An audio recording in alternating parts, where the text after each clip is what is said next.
পৃথিবীতে যত দিন আছে, কথাটা বুঝবেন, পৃথিবীতে যত দিন আছে, দিনের হিসাবে সবচেয়ে শ্রেষ্ঠ, সবচেয়ে মর্যাদাপূর্ণ 10টা দিন হলো এই জিলহজ মাসের প্রথম 10 দিন। কথা বুঝাতে পারলাম?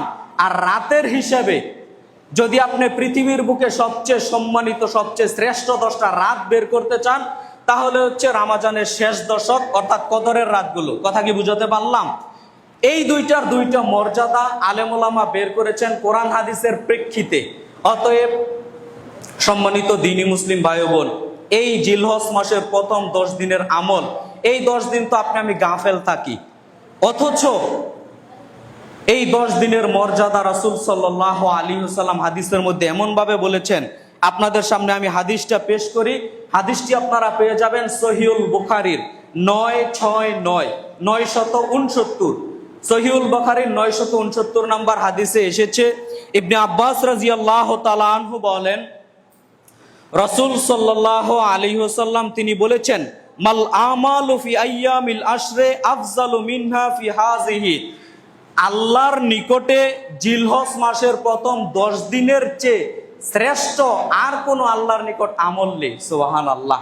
আল্লাহর নবী মুহাম্মদ সাল্লাল্লাহু আলাইহি ওয়াসাল্লাম তিনি বলছেন, আল্লাহর নিকট এই জিলহজ মাসের প্রথম 10 দিনের আমলের চেয়ে অন্য কোন আমল আল্লাহর নিকট আর শ্রেষ্ঠ নেই। অর্থাৎ এই 10 দিনের আমলই আল্লাহ সুবহানাহু ওয়া তাআলার নিকট সবচেয়ে মর্যাদাপূর্ণ, সবচেয়ে শ্রেষ্ঠ। একথা রাসূল সাল্লাল্লাহু আলাইহি ওয়াসাল্লাম বলছেন। দেখেন তো ভাই, জিলহজ মাসের প্রথম 10 দিনে কি আমল করব, আর কেই বা কি আলাদাভাবে স্পেশাল আমল করি, কেউ কি বলতে পারবো? কোন দিন জিলহজ মাস আসে আর কোন দিন যায়, এই হিসাবে আপনি আমি রাখি না। এজন্য এই 10 দিনের আমল আল্লাহ সুবহানাহু ওয়া তাআলার নিকট সবচেয়ে শ্রেষ্ঠ আমল। এই পর্যন্ত বলতেই সাহাবীগণ জিজ্ঞাসা করলো, আল্লাহর নবী কলা, আল্লাহর নবী আপনি বলেন তো, আল জিহাদু ফি সাবিলিল্লাহ, আল্লাহর রাস্তায় জিহাদ করাও কি এর চেয়ে শ্রেষ্ঠ আমল, এই 10 দিনের আমল? তার মানে সাহাবীদের জানা ছিল আল্লাহর রাস্তায় জিহাদ করা ইসলামের মধ্যে সর্বোত্তম আমলের মধ্যে অন্যতম একটা আমল। কথা বুঝাতে পারলাম? ইসলামের মধ্যে পাওয়ারফুল, শক্তিশালী যত আমল আছে, তার মধ্যে অন্যতম পাওয়ারফুল, শক্তিশালী, মর্যাদাপূর্ণ, সম্মানিত ইবাদত হচ্ছে আল্লাহর রাস্তায় জিহাদ করা। এ কারণে রাসূল সাল্লাল্লাহু আলাইহি ওয়াসাল্লামকে বললেন, আল্লাহর নবী, জিহাদ করার চেয়েও কি বেশি এই 10 দিনের আমল? আল্লাহর নবী মুহাম্মদ সাল্লাল্লাহু আলাইহি ওয়াসাল্লাম বলছেন, কলা নাম, জি, জিহাদের চেয়েও বেশি মর্যাদাপূর্ণ আল্লাহর রাস্তায় এই 10 দিনের আমল। বলি সুবহানাল্লাহ। এই কথা বলার পরে রাসূল সাল্লাল্লাহু আলাইহি ওয়াসাল্লাম আবার আরেকটা কথা বললেন, ইল্লা রাজুলুন, শোনো, তবে ওই ব্যক্তির কথা ভিন্ন। কোন ব্যক্তি? খারাজা ইউখাতিরু বিনফসিহি ওয়া মালিহি ফালাম ইয়ারজি বিশাইইন। ওই ব্যক্তির কথা ভিন্ন, যেই ব্যক্তি যুদ্ধে চলে গেছে জিহাদ করার জন্য, জান ও মাল নিয়ে চলে গেছে যুদ্ধে জিহাদ করার জন্য, কিন্তু যেই ব্যক্তি আর ফিরে আসতে পারেনি, অর্থাৎ শহীদ হয়ে গেছে, আল্লাহর নবী মুহাম্মদ সাল্লাল্লাহু আলাইহি ওয়াসাল্লাম বলছেন ওই ব্যক্তির কথা ভিন্ন। তার মানে যেই ব্যক্তি যুদ্ধে চলে গেছে জিহাদ করার জন্য, ওই ব্যক্তির চেয়েও শ্রেষ্ঠ আমলকারী কোন ব্যক্তি? যেই ব্যক্তি এই জিলহজ মাসের প্রথম 10 দিনে বেশি বেশি ইবাদত করতে পারে। তবে ওই ব্যক্তির চেয়ে বেশি নয় যেই ব্যক্তি যুদ্ধের ময়দানে গিয়ে শহীদ হয়ে গেছে। অর্থাৎ শহীদ হয়ে গেলে তার মান মর্যাদা আবার ভিন্ন। শহীদ ব্যক্তির ফজিলত রাসূল সাল্লাল্লাহু আলাইহি ওয়াসাল্লাম এমন ভাবে পেশ করেছেন, এটাকে ডিঙ্গিয়ে আর কোনো আমল যেতে পারবে না। কেন? রাসূল সাল্লাল্লাহু আলাইহি ওয়াসাল্লাম বলছেন যে শহীদ ব্যক্তির, ওই ব্যক্তি যখন শহীদ হবে, ওই ব্যক্তির রক্ত ফোঁটা মাটিতে পড়ার পূর্বেই আল্লাহ তাকে মাফ করে দেন। সুবহানাল্লাহ। তার মানে এর মান মর্যাদা আর কোনো আমলের সাথে হবে না। সম্মানিত দ্বীনি মুসলিম ভাই বোন, কিন্তু স্বাভাবিকভাবে যুদ্ধে গেছে জিহাদ করার জন্য, আবার বাড়িতে ফিরে এসেছে, যুদ্ধ করে আবার বাড়িতে ফিরে এসেছে, এই আমলটা যত সম্মানিত, এই আমলটা যত গ্রহণযোগ্য, এই আমলের নেকি যত বেশি, তার চেয়ে অনেক বেশি নেকি হবে আপনি যদি এই জিলহজ মাসের প্রথম 10 দিনে আল্লাহর ইবাদত বান্দিগি করতে পারেন। সুবহানাল্লাহ। অথচ সম্মানিত দ্বীনি মুসলিম ভাই বোন, এই 10 দিন আমি ঘুমন্ত অবস্থায় থাকি, ইবাদত বান্দিগি করতে চাই না।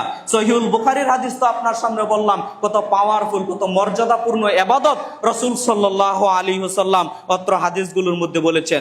এবার আপনাকে আমি বলি, আপনি হয়তো প্রশ্ন করতে পারবেন যে হুজুর, তাহলে এই 10 দিন এত সম্মানিত কেন?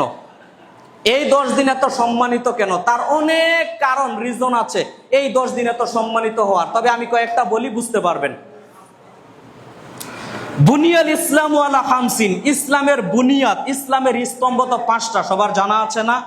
শাহাদাতু আল্লা ইলাহা ইল্লাল্লাহ ওয়া আন্না মুহাম্মাদুর রাসূলুল্লাহ ওয়া ইকামিস সালাতি ওয়া ইতাইজ যাকাতি ওয়াল হজ্জ ওয়া সাওমি রমাজান, 5টা। অর্থাৎ ইসলামের ভিত্তির ইবাদত হচ্ছে 5টা। ইসলামের খুঁটি যেই 5টা ইবাদতকে বলা হয়, এই 5টা ইবাদতই এই জিলহজ মাসের 10 দিনের মধ্যে রয়েছে। সুবহানাল্লাহ।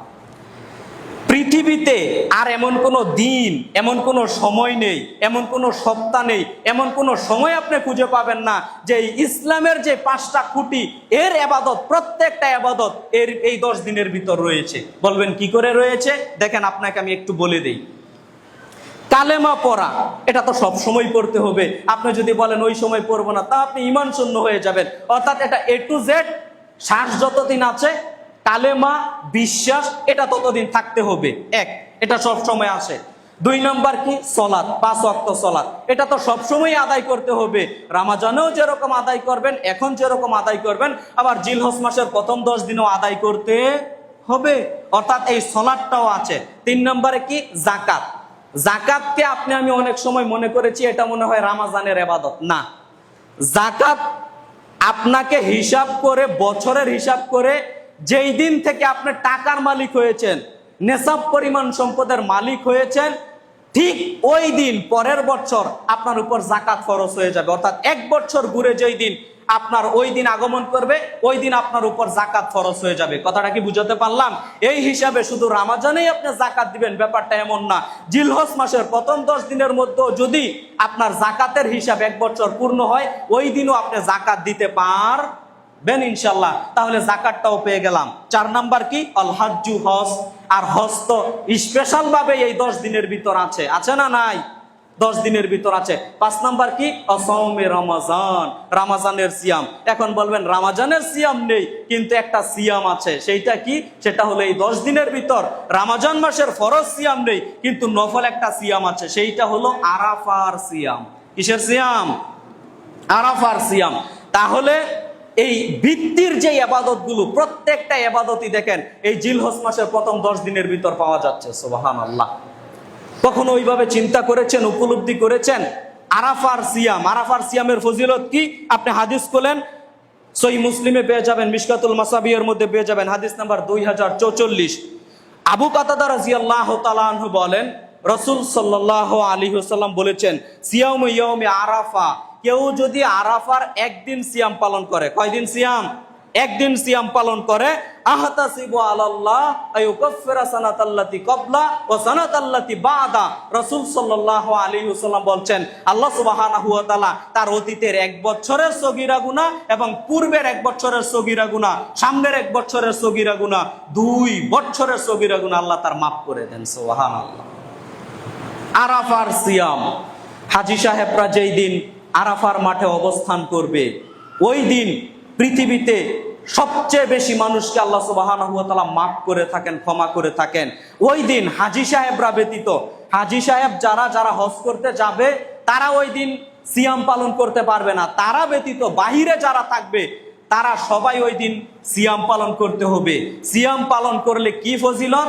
রাসূল সাল্লাল্লাহু আলাইহি ওয়াসাল্লাম বলছেন, সিয়াউমি ইয়াউমি আরাফা আহতাসিবু আলাল্লাহ আইয়ুকাফিরা সানাতাল্লাতি ক্বাবলা ওয়া সানাতাল্লাতি বাদা। কেউ যদি এই আরাফার একদিন সিয়াম পালন করে, তার পূর্বের 1 বছরের পাপ এবং সামনের 1 বছরের পাপ, 2 বছরের সগীরা গুনাহ আল্লাহ তার মাফ করে দেন। সুবহানাল্লাহ, সুবহানাল্লাহ। অতএব সম্মানিত জুমা সালাতের মুসল্লিবৃন্দ, আমরা আপনাদেরকে উদারত আহ্বান জানাবো, আরাফার সিয়াম, একদিন সিয়াম, আরাফার সিয়াম, একদিন সিয়াম, এই একদিন সিয়াম, নফল রোজা, এটা আপনারা থাকার চেষ্টা করবেন। সম্মানিত দ্বীনি মুসলিম ভাই বোন, এটা কবে? এটা নির্দিষ্ট কোনো দিন নেই, কয়েকদিন পরে জানতে পারবেন যখন চাঁদ উঠে যাবে। অর্থাৎ হাজী সাহেবরা যেদিন আরাফার মাঠে অবস্থান করবেন, পেপার, পত্রিকা, টেলিভিশন এই সংবাদ আপনারা পেয়ে যাবেন ইনশাল্লাহ। সম্মানিত দ্বীনি মুসলিম ভাই বোন, ওই সিয়ামটার সন্ধান নিয়ে, খোঁজখবর নিয়ে কবে থাকতে হবে এই সিয়ামটা থাকার চেষ্টা করবেন। 2 বছরের সগীরা গুনাহ আল্লাহ সুবহানাহু ওয়া তাআলা আপনার আমার মাফ করে দিবেন। আল্লাহু আকবার। এটা আপনার আমার জন্য বিশাল বড় একটা পাওয়া হতে পারে। এজন্য সম্মানিত দ্বীনি মুসলিম ভাই বোন, এই আরাফার সিয়ামটা থাকার চেষ্টা করবেন। আমি বলছিলাম এই 10 দিনের মান মর্যাদা সম্মান কেন এত বেশি? এই যে ইসলামের ভিত্তির 5টা আমলই এই 10 দিনের ভিতর পাওয়া যায়। এই কারণে এর মান মর্যাদা, এই 10 দিনের মান মর্যাদাই ভিন্ন। আবার আলাদাভাবে এক্সট্রা ভাবে কিছু ইবাদত পাওয়া যায়, যেমন কুরবানি করা, যে বিষয়টা আজকের আমার খুতবা। কুরবানি করা, কুরবানি মানেই হচ্ছে আল্লাহর নৈকট্য হাসিল করা। কুরবানি শব্দের অর্থই হচ্ছে নৈকট্য হাসিল করা, আল্লাহর সন্তুষ্ট অর্জন করা। কুরবানি করা এই 10 দিনের ভিতর রয়েছে। সম্মানিত দ্বীনি মুসলিম ভাই বোন, আরো অনেক নফল ইবাদত বান্দিগুলো এই 10 দিনের ভিতর রয়েছে। এই 10 দিনের ভিতর অনেক ইবাদত বান্দিগুলো থাকার কারণে এই 10 দিনের মান মর্যাদা আল্লাহ সুবহানাহু ওয়া তাআলার নিকট অনেক অনেক অনেক গুণ আল্লাহ বাড়িয়ে দিয়েছেন। এজন্য প্রিয় ভাইয়েরা আমার, মুরব্বিয়ানে কেরাম, পর্দার আড়ালের মা বোনেরা, আমি আপনাদের অনুরোধ জানাবো, উদারত আহ্বান জানাবো, এই 10টা দিন আগামী বৃহস্পতিবার থেকে 1 তারিখ শুরু হবে, ঈদের আগ পর্যন্ত এই 10টা দিন বেশি থেকে বেশি পরিমাণে ইবাদত বান্দিগি করার চেষ্টা করবেন। এখন বলতে পারেন কি কি ইবাদত করব, কি কি আমল করব? হ্যাঁ, আপনি কি কি ইবাদত করবেন, আমল করবেন, যেমন অনেক ইবাদত আমলগুলো করতে পারেন। 1 নাম্বার বলতে গেলে সেটা বলবো, আপনি এই 9 দিনই চাইলে, 10 দিন তো নয়, 10 দিনের দিন তো কুরবানি, 9 দিন চাইলে আপনি নফল রোজা সিয়াম পালন করতে পারেন।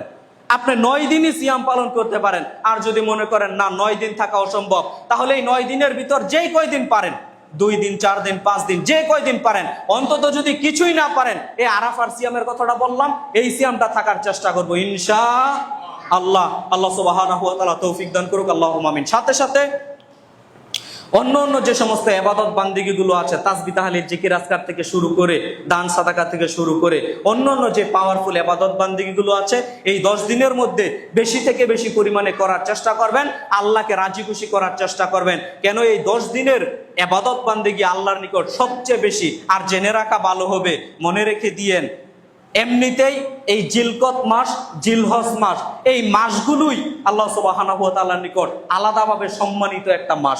জেনে রাখা ভালো হবে, এই 12 মাসের মধ্যে 4টা হারাম মাস রয়েছে। এই 12 মাসের মধ্যে 4টা সম্মানিত, হারাম বলতে সম্মানিত মাস, এই 4টা সম্মানিত মাস রয়েছে। তার মধ্যে এই 2টাও আছে, জিলকত, জিলহজ। অতএব এই মাসগুলোর মান মর্যাদা, সম্মানী আল্লাহ সুবহানাহু ওয়া তাআলা বহু থেকে বহু গুণ বাড়িয়ে দিয়েছেন। অতএব এই মাসগুলোর মধ্যে এমনিতেই আপনি পাপের কাজ ছেড়ে দিবেন, ইবাদত বান্দিগি বেশি থেকে বেশি পরিমাণে করবেন। এটাই আল্লাহ এবং আল্লাহর নবী মুহাম্মদ সাল্লাল্লাহু আলাইহি সাল্লামের শিক্ষা।